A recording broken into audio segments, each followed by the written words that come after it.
Welcome friends. Government of West Bengal School Education Department Office of the Project Director Cooked Mid Day Meal Program থেকে একটা গুরুত্বপূর্ণ order জারি করা হয়েছে।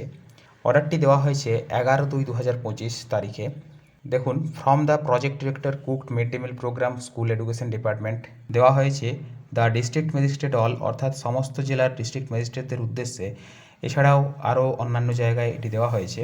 সাবজেক্টে দেখুন বলা হয়েছে providing supplementary nutrition from flexi fund under PM পোষণ ফর 2024-25, অর্থাৎ পিএম পোষণ 2024-25 এর ফ্লেক্সি ফান্ড থেকে সাপ্লিমেন্টারি নিউট্রিশন প্রোভাইড করার বিষয়ে এই অর্ডারটি দেওয়া হয়েছে। এবার মিড ডে মিলে যোগ হবে অতিরিক্ত পুষ্টি। রাজ্যের স্কুল পড়ুয়াদের অতিরিক্ত একটি ডিম খাওয়ানোর জন্য ব্যবস্থা করা হয়েছে।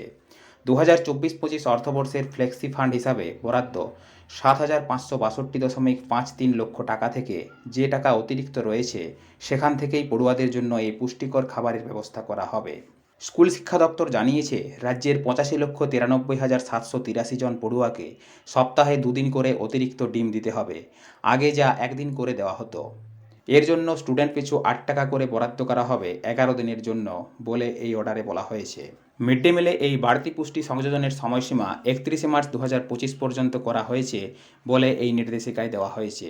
2024-25 অর্থবর্ষের শেষের দিকে বরাদ্দ বৃদ্ধির পর ফান্ড অবশিষ্ট ছিল, তাই সেই ফান্ডকে যথাযথভাবে ব্যবহার করতেই এই সিদ্ধান্ত নিয়েছে সরকার। এ প্রসঙ্গে রাজ্যের মিড ডে মিলের প্রজেক্ট ডিরেক্টর পারমিতা রায় বলেন, বাড়তি অর্থ থেকে বাচ্চাদের সাপ্লিমেন্টারি নিউট্রিশনের ব্যবস্থা করা হয়েছে। এই অর্থবর্ষে যেহেতু সময় কম রয়েছে, তাই 11 দিনের কথা উল্লেখ করা হয়েছে। তবে তা 5 সপ্তাহের মধ্যে ভাগ করা হয়েছে, যাতে প্রতি সপ্তাহে পড়ুয়ারা পুষ্টিকর খাবার পায়।